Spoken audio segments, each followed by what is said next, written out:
My story that I'm about to tell you started 7,500 years ago. It started when I was 13 years old. It started with 2 chocolate bars, the sarcophagus of a Phoenician king, and children that scribbled on the beach and died for it. Last year, I published Age of the Seer, book 1 in a series of 10 books I wrote over a period of 14 years.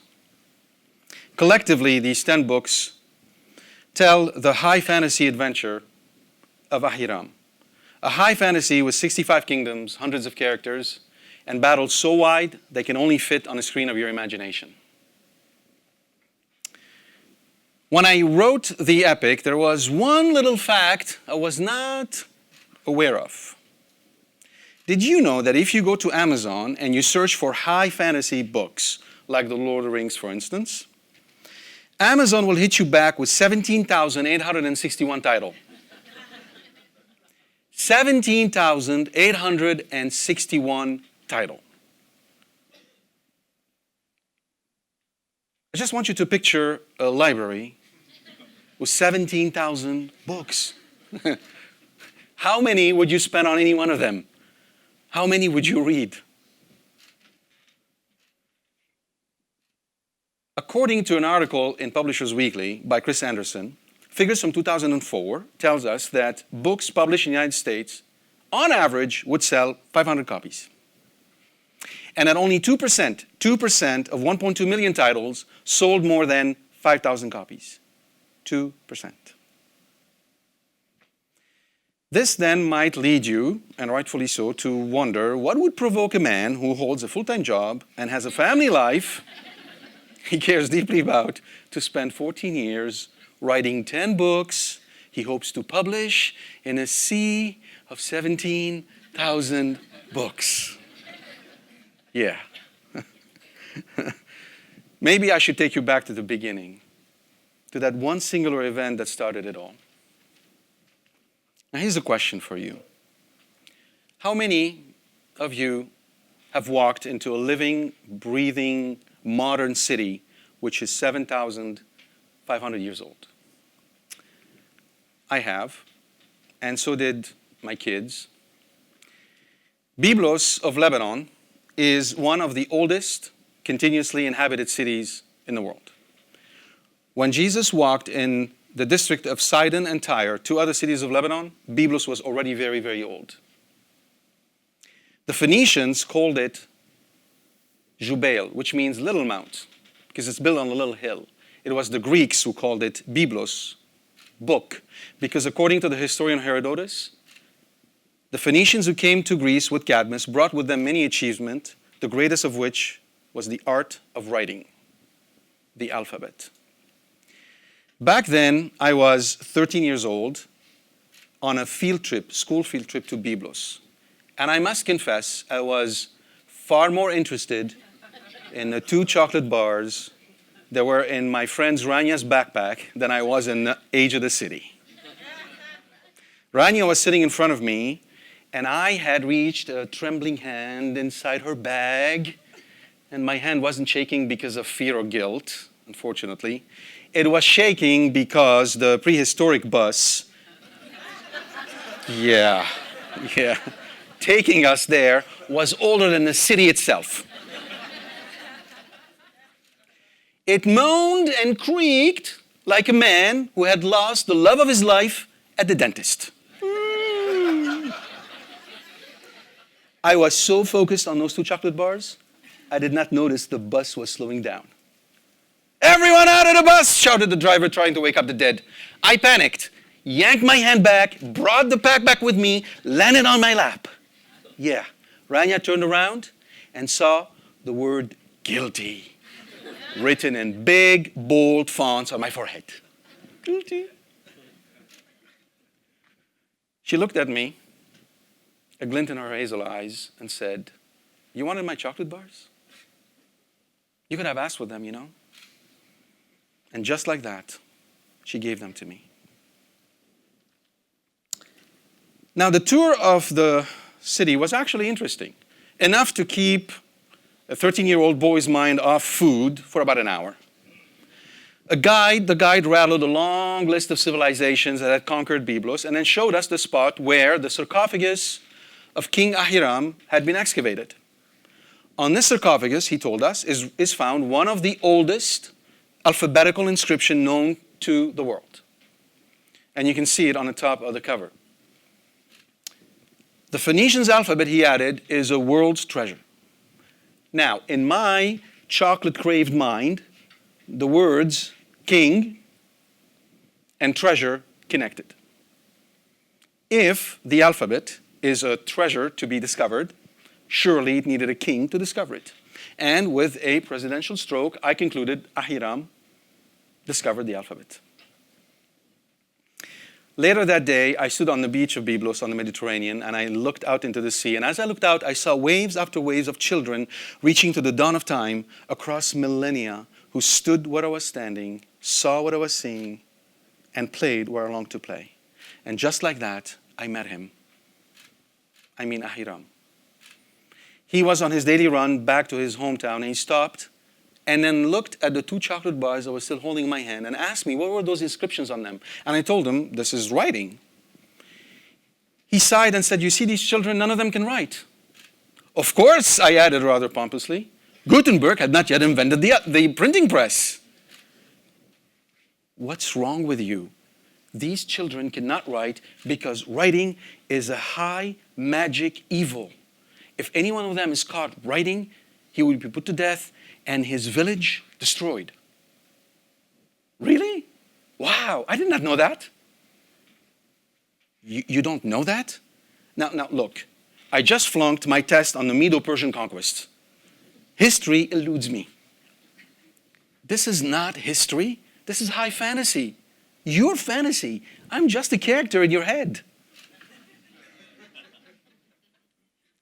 As he sprinted away, I saw him drag a storm behind him.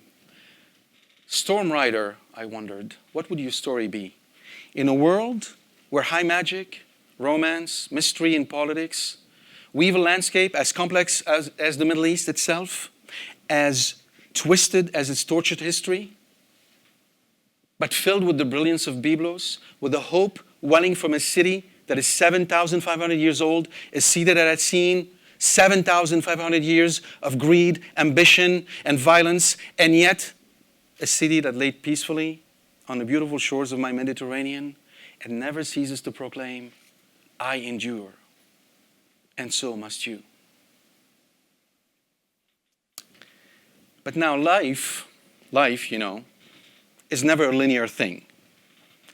Its twists are like needle points ornamenting the tapestry of our imagination. War came to Lebanon and war came to Byblos as it did over millennia.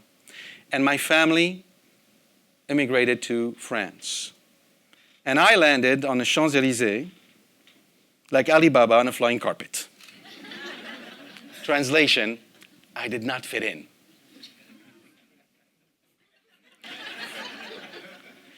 But you know what? I loved Paris. I just loved Paris. And I worked at it really hard. And after 3 years, I transmogrified into a bona fide Parisian. And I walked the city. I walked with Jean Valjean. I sang with Cosette. I'm not going to sing for you right now. I argued with Chopin over Georges Sand, but mainly I went to Notre Dame and I would sit with Quasimodo, the hunchback of Notre Dame. He was still waiting for his Esmeralda. And when she finally came, she brought with her 2 chocolate bars. Still, life intruded again and said, onward ho. And my family continued its peregrination to the Canadian shores. So I landed in Montreal.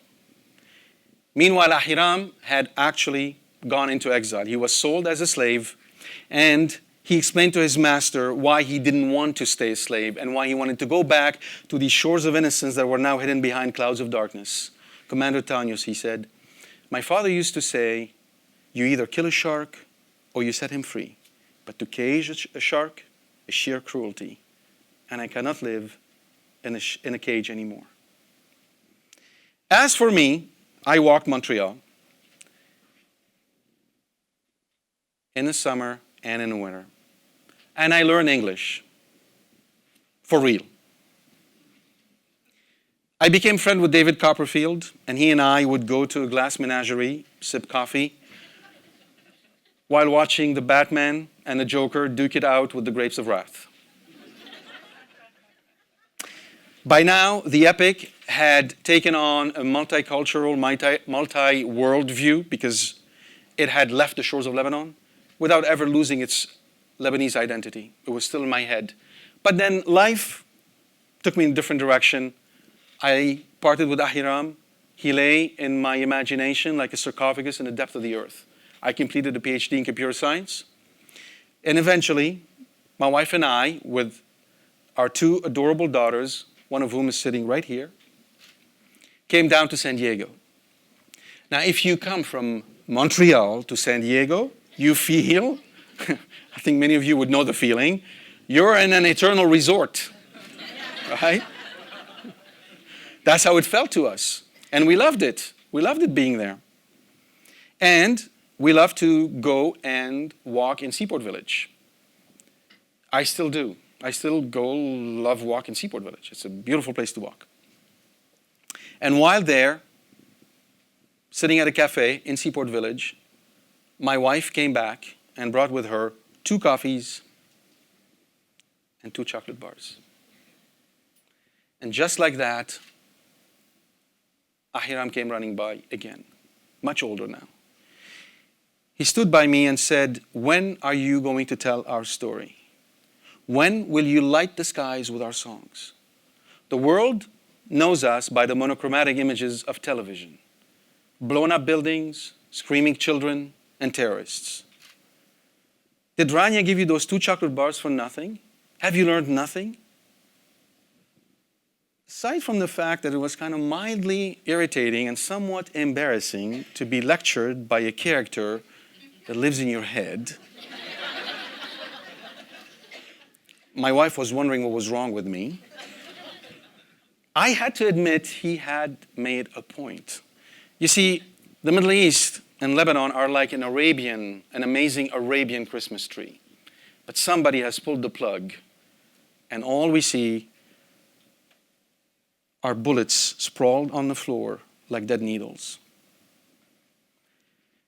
So then I spent 14 years of my life writing this epic. Initially, I wanted to write a trilogy because that's what you do.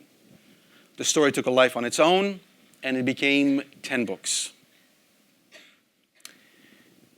And then I spent 2 years proudly collecting rejection letters from agents. And last year, a miracle happened. My wife and my daughter told me we are going to self-publish the first book. And then the 3 of us became a team of 15, and now a team of 20. And the team of 20 has been volunteering their time and effort for over a year to help publish the book. We're producing a CD of songs. We've done a Kickstarter campaign that was successful. There is a whole marketing program that is being run, all volunteers. And I have no idea how that happened. But it's happening, and it's amazing. And in the span of 3 months, we've sold 2,200 copies, which for us is a great start. We're on our way to our target, which is 5,000. And the second book is coming in September. You see, this seemingly insignificant act of kindness that Rania did me when I was in that bus, when she gave me those 2 chocolate bars, kindled in my heart a great hope. And it's this hope that kept that story alive, this hope that made it a reality. And today it is hope that moves us on, hope that animates us, and it is hope that will bring us home. Thank you for listening.